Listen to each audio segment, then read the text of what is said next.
আজ সকাল সকাল রবিবার আমরা বেরোচ্ছি গতকাল রাত্রে যে মন্দিরে ছিলাম সেখান থেকে।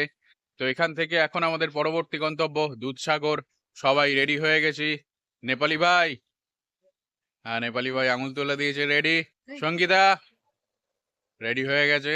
তো এখন এখান থেকে বেরিয়ে যাচ্ছি।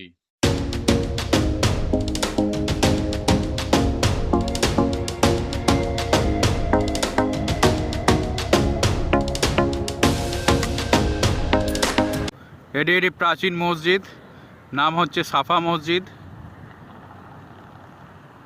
তো ইসলামিক যে স্থাপত্যগুলো হয় তার থেকে একটু আলাদা রকম দেখতে লাগছে। সামনে একটা তালাব বা পুকুর আছে যার জলটা পুরো নীল, আর ছোট্ট খাট্ট মসজিদ ঘর। স্থাপত্য শৈলী দেখে বুঝতেই পাচ্ছেন এখানকার ওয়েদার অনুযায়ী তৈরি। ভালোই লাগছে দেখতে। বেলা 5:30 আর আমরা সাইকেল স্টপ করে দিয়েছি। সঙ্গীতা এই যে সাইকেল থেকে মালপত্র খুলছে। আর হচ্ছে গিয়ে আমরা এসে পৌঁছেছি এই দাদাদের ঘরে। দাদার নাম? আমার নাম বিনয়। কোথা থেকে? আমি বর্ধমান রানীগঞ্জ। আর দাদা তোমার নাম? আমার নাম সানু, আমি পান্ডুয়া থেকে। মহানাথ থেকে। মোহনাথ থেকে। হ্যাঁ। তো আমি যখন দাদাকে বললাম দাদার বাড়ি কোথায়, দাদা আমাকে জিজ্ঞাসা করলো যে আমার বাড়ি ব্যান্ডেল চুচুড়া। তখন আমি বললাম তো তাহলে আমাদের এখানে চলো চলো ঘরে চলো, জন্য ঘরে নিয়ে এলাম দাদাকে। গ্রামে ছেড়ে এসছে তো আগে গাড়ি করলে হয়। আচ্ছা, তো এখন এখানে রেস্ট করছে, এখানে বাইরে rest বৃষ্টি হচ্ছে। এখানে এসছে, ভালো লেগেছে যে ট্রাভেলার একজন এসছে, আমাদেরও নাম মানে ভালো লাগবে। যে নেটে আমাদের ওয়েস্ট দেখেছি বেঙ্গল অনেক, থেকে। কিন্তু আগে পরিচয় মানে জানতাম না কোন রাস্তা দিয়ে কোথা দিয়ে যাচ্ছে। গোয়াতে দেখেছি, তো এখন সামনে পেলাম, বাজার করতে যাচ্ছিলাম, তুলে নিয়ে চলে এলাম দাদাকে। কিডন্যাপ করে নিয়েছি।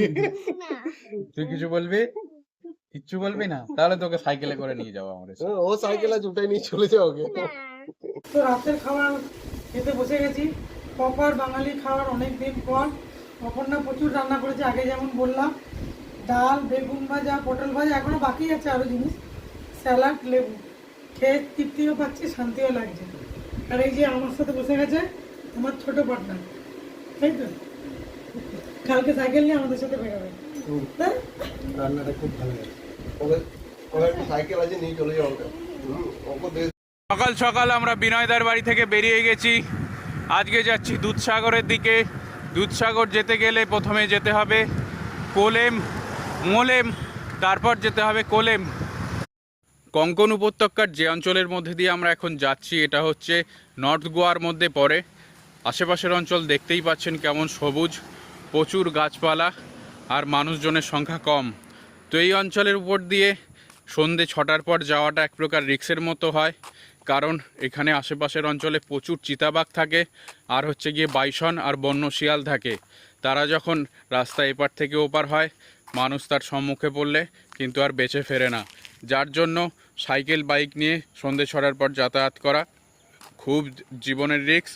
গাড়ি করে মানুষ যাতায়াত করে, তাও খুব দরকার না পড়লে যাতায়াত করে না। তো আমরা শেষমেশ চলে এসেছি দুধসাগরের খুব কাছে। এই জায়গাটার নাম হচ্ছে মোলেম। মোলেম। আর এরপর আমাদের যেতে হবে কুলেম। কুলেম। তো কুলেম থেকে গাড়ি পাওয়া যায়। তো কি ব্যবস্থা হচ্ছে, কোথায় কি থাকছি সামনে জানাচ্ছি।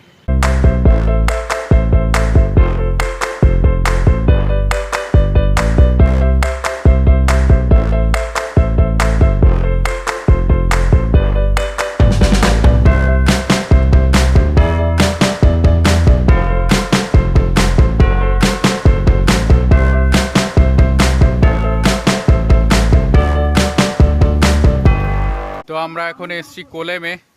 কোলেমে জায়গা পেতে খুবই অসুবিধা হচ্ছিল। এখানে থানাতেও গেছিলাম, কাছাকাছি পঞ্চায়েত ভবনেও গেছিলাম। তো এখানে আরেকজন আছেন পঞ্চায়েত সদস্য, মণি বলে নাম ওনার।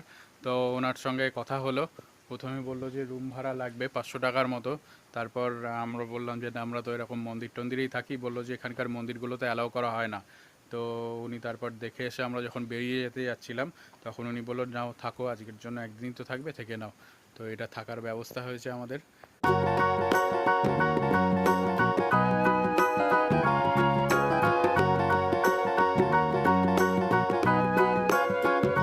আজকে এখন আমরা দাঁড়িয়ে রয়েছি গোয়া আর কর্ণাটকের বর্ডারের খুব কাছাকাছি। এখান থেকে কর্ণাটক বর্ডার আর মাত্র 12 কিলোমিটার দূর। আর আমার পিছনের রাস্তাটা দেখতে পাচ্ছেন, আর এই দিকের রাস্তাটাও দেখতে পাচ্ছেন।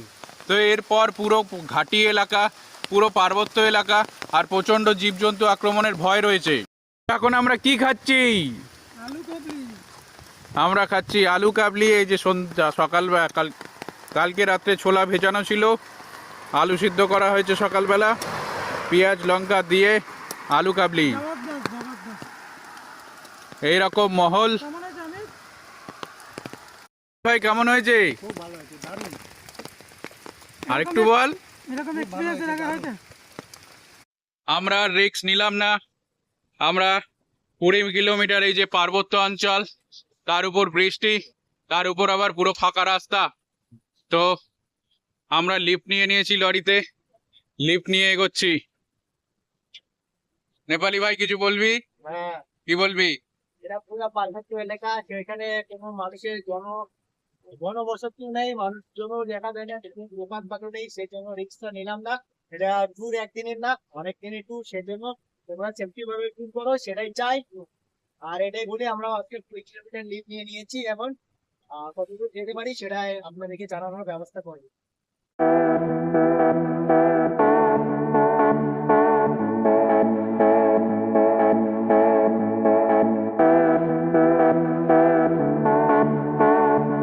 আজকে আমরা অবশেষে কর্ণাটক পৌঁছে গেছি। আর কর্ণাটক পৌঁছে, এই গ্রামের নামটা আমি ভুলে গেছি, কি কর্ণাটক গ্রাম, গাপাপ্পি এরকম কিছু একটা নাম বেশ। তো সরপঞ্চ দাদার সঙ্গে কথা হয়েছিল। সরপঞ্চ দাদা এই সমাজ মন্দির আছে এখানে, এই সমাজ মন্দিরের এখানে আজকে আমাদের আশ্রয় দিয়েছে। সব রেখে দিয়েছি। এই যে নেপালির টেন্ট খাটানো হয়ে গেছে, আমাদেরও টেন্ট খাটানো হয়ে গেছে। নেপালি এখন মরে গেছে মনে হচ্ছে। বেঁচে আছিস রে? আর এই সঙ্গীতা রান্না বসিয়ে দিয়েছে। তো আজকে রান্না কি হচ্ছে? মাংস। আজকে হচ্ছে মাংস ভাত।